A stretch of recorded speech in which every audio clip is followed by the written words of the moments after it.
વર્ષો પહેલાંની વાત છે. એક ધના જાટ કરીને મા દીકરો ગામડામાં રહેતા હતા. ધના જાટના બાપા એવી મહામારીની બીમારી આવી, એમાં લીલામ પહોંચી ગયા. નાનું એવું ગામડામાં ખોયડું, અડધા વીઘાની જમીન, ખેતર એટલે આટલું. માએ કીધું, ધના, તારા બાપા હતા તો દાળિયા કરવા જતા, તો 2 પાંદડે થતા હતા. દિવાળીએ તને નવા કપડાં લઈ દેતી, મારો નવો હાડલો આવતો, તારા બાપાની ચોયણીને ખમીસ આવતું. ધના, હવે તું તો નાનો છો બટા, 10-12 વર્ષનો, તું ખેડી હકીશ? માં, તું મારી પાસે આવજે, તું જેમ કહીશ ને એમ હું કરીશ. માએ કીધું, સારું. હવે ગામમાં એક શાસ્ત્રીજી ભાગવત કથા વાંચવા આવ્યા. એટલે માએ કીધું, સાંભળ ધના, હમણાં તો ઉનાળો છે એટલે ખેતર ખેડવાનું હોય નહીં, વરસાદ આવશે એ પહેલાં ખેડી લેશું. અત્યારે હું નવરી છું તો હું કથા સાંભળવા જાઉં? માં મને લઈ જાય ને ભેગો. હવે તું 14-15 વર્ષનો, તને શું ખબર પડે ભાગવત શું છે, ભગવાન શું છે, એની લીલા શું છે? માં, નહીં ખબર પડે. તારી બાજુમાં જ બેઠો રહીશ ને, તું મને મૂકીને 4-5 કલાક જાય ને માં, પછી મને કોઈ રમાડતું નથી. હું રમવા જાઉં ને એટલે બધા મને એમ કહે છે, તારા ઓલામાં કેટલા થીગડા જો.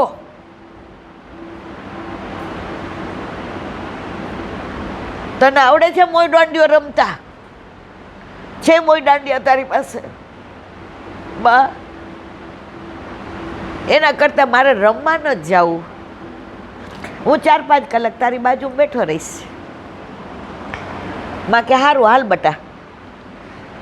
માં એ રોટલી અને ચટણી, પૈસાની વ્યવસ્થા નહોતી એટલે શાક નહોતું, રોટલી 4 લીધી ને ચટણી લીધી, રેશમી કપડામાં બાંધ્યો અને માટલીનો કુંજો હતો માટીનો, એ ભરીને ગયા. હાલ ધના, ધના તું હાલી હકીશ? બહુ દૂર છે બટા. માં તું મારી આંગળી પકડીશ ને તો હાલીશ.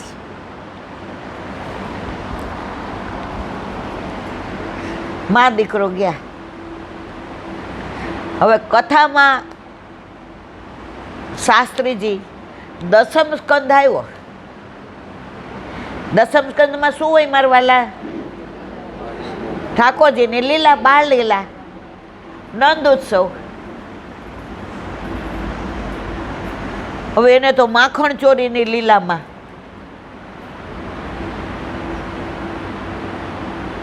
રાસ લીલામાં, દાન લીલા, માન લીલા, હોરી લીલા, ચોરી લીલા, પ્રેમ લીલા, રસ લીલા, રાસ લીલા, પનિહારી લીલા, નૌકા વિહાર લીલા. એને તો બહુ આનંદ આવી ગયો. એટલે મહારાજ એવું કીધું કે આ બધો આનંદ તમને તો આવે જો તમારા ઘરે તમારા ઠાકોરજી હોય તો. મંદિરમાં તમને દર્શન થાય પણ તમે હિંડોળાને ઝૂલાવી ન શકો, તમે પલ્લાને ઝૂલાવી ન શકો, તમે એ ઠાકોરજીને ગોદમાં ન લઈ શકો, તમે ઠાકોરજીને શ્રૃંગાર ન કરી શકો, તમે ઠાકોરજીને થાળ ન ધરી શકો. તો શાસ્ત્રીજીએ કહ્યું, મારા વાલા વૈષ્ણવ, ઠાકોરજી ન હોય એ વલ્લભ પાસે પધરાવી લે, વલ્લભપુર પાસે. હવે પૂર્ણાહુતિ થઈ ગઈ. 8મા દિવસે માએ કીધું, ધના, હું અહીંના સરપંચ છે ને એ બહુ દયાળુ છે, એને પૂછી આવું કે કાંઈ કામકાજ હોય ને તો મને કહે તો બે છેડા ભેગા થાય તો રોટલી ને ચટણી ભેગા થાય. તારે આવું જ ધનાના મગજમાં ઓલું રમે કે જો તમારા ઘરે ભગવાન હોય તો તમે આ બધું કરી શકો, તમે એને જમાડી શકો, અને જમે એટલે તમને આનંદ આવે.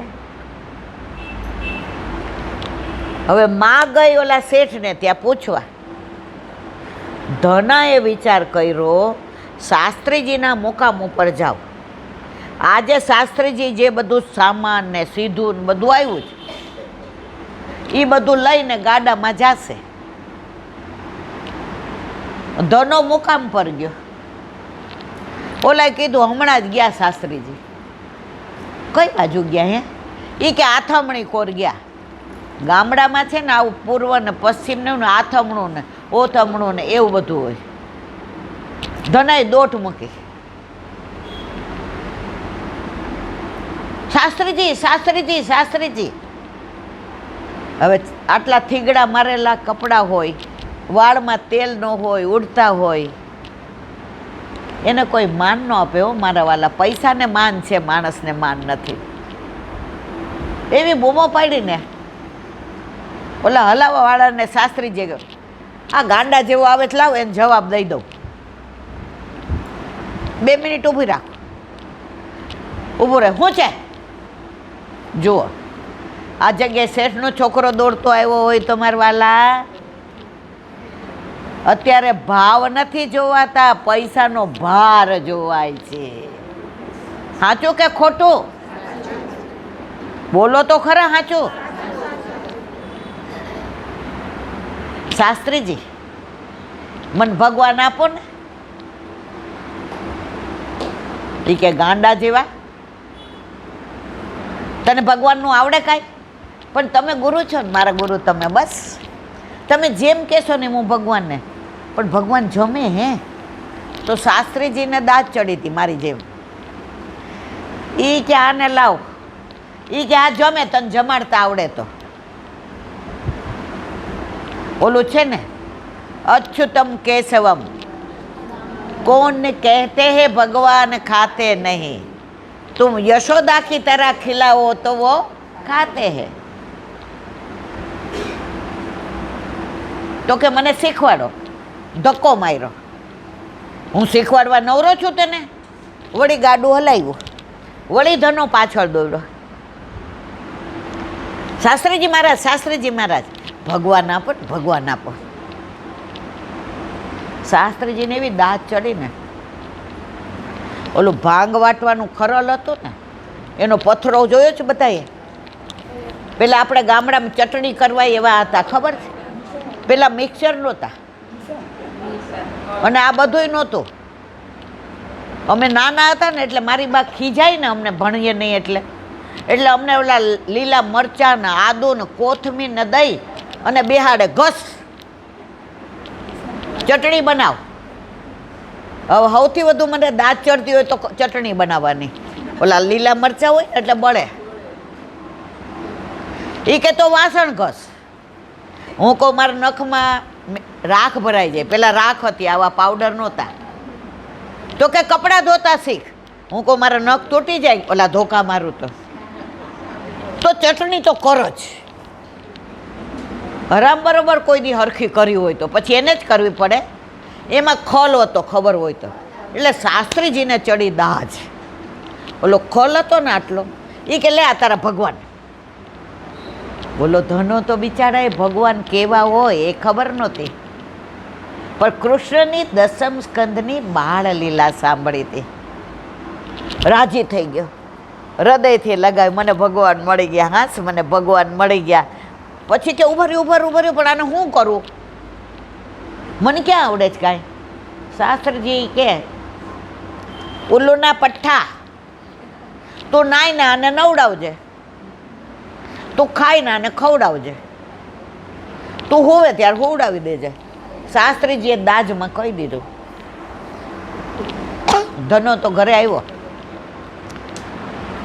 નદીએ સ્નાન કરી ચોખ્ખા પાણીનું ઘડો લઈ આવ્યો, બરાબર ઘસીને ભગવાનને સ્નાન કરાવવાનું છે, ગંદુ ના ચાલે, શાસ્ત્રીજીએ કહ્યું છે. આ ભગવાન છે. પથરાને એણે ભગવાન માન્યા. ઘરે આવીને સ્નાન કરાવ્યું. પછી એની માએ રોટલી કરી દીધી, 4 રોટલી ને આટલી ચટણી. એની માને ન કીધું કે હું શાસ્ત્રીજી પાસે ગયો તો ને આટલી લપ કરી ને શાસ્ત્રીજીએ મને ઉલ્લુન પઠ્ઠો કીધો ને ખીજાણા ને કાંઈ વાત ન કરી. માં કે આ લઈ લે તારું ભાતું અને જા બટા ખેતરે, હવે વરસાદ આવવાની તૈયારીમાં છે, હવે તારે ખેતરે જા. હા માં હું જાઉં છું. અને ઓલા પથરો હતો ને એને સ્નાન કરાવી અને ઓલી નવી ચોયણી હતી ને એને કાપી નાખી, કોઈ દી પહેરી નહોતી. એનું વસ્ત્ર કર્યું ગુલાબી કલરનું, વીંટાળ્યું. હા મારા ભગવાન તો જો ગુલાબી ગુલાબી લાગે છે. અને લઈને આવ્યો. 12 વાગ્યા. હાલો ભગવાન જમવા, આપણે બે જમી લઈએ.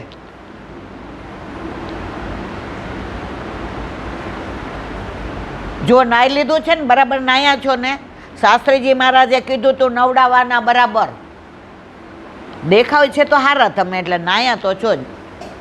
એમ કરી અને ઓલો કાથીવાળો ખાટલો હતો, હવે એ તો વાગે એટલે પોતે જે ઉપર ઓલું ઓઢ્યું હતું ને એ કાઢીને પાથરી દીધું. અહીંયા બેહો ભગવાન એમ કરીને બેઠા. હાલો લ્યો જમો, અડધું તમારું ને અડધું મારું, બધું ન ખાઈ જતા. હવે કેટલું મનોહાર કર્યું, કેટલું સમજાય, પણ ઠાકોરજી તો ભાવથી આરોગે ને. કલાક સુધી ખૂબ ઠાકોરજી 4 રોટલી ને ચટણી. બીજે દિવસે પાછું મારી શરમ આવે છે, આ ફાટલા કપડાં ઓલા થીગડાવાળા, એટલે ભગવાન મારે સામું જોવું નથી ગમતું ને. હું અહીંયા ઝાડ નીચે બેઠો છું, બસ જમી લ્યો મારા વાલા, જમી લ્યો બસ. એમ કરીને રોટલી ને ચટણી મૂકી અને ઝાડ પાસે આમ કરીને ઊભો રહ્યો. ત્યાં ઊભા ઊભા કે ચટણી તીખી હોય તો થોડીક ખાજો. મહારાજ નહોતા કહેતા તમે તો ફૂલથી વધુ કોમળ છો, તમે તો માખણથી વધુ કો, વળી તમને તીખું લાગે ને. મહારાજ પાણીનો લોટો છે ત્યાં, તીખું લાગે તો પાણી પીજો, પાણી પીજો. ક્યાં? ઓલા ઝાડ આગળ. બીજે દિવસે પ્રભુ તો 4 રોટલી ને ચટણી.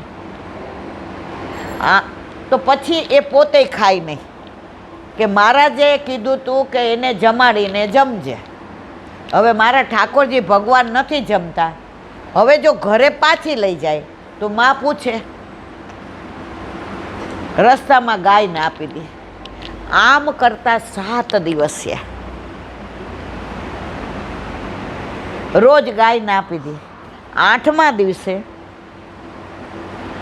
રોટલી ને ચટણી મૂક્યા ખાટલામાં, ઠાકોરજીને બિરાજ્યા. આજે આપણે બે ફેસલો કરવાનો છે.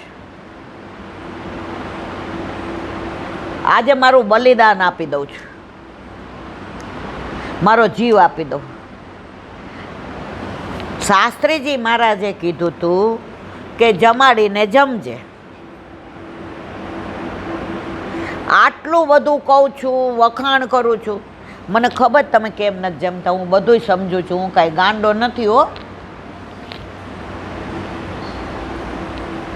તમને શાસ્ત્રીજી મહારાજ ભેગા લઈને ફરતા હતા, એને તો રોજ 56 ભોગ હોય ને, ખીર ને પૂરી ને લડવા ને, એટલે યાદ આવે, શાસ્ત્રીજી મહારાજ યાદ આવે છે. પણ ભગવાન મને ખબર નથી ક્યાં ગયા છે. હું કેવી રીતે તમને પાછા મૂકવા આવું મારા વાલા?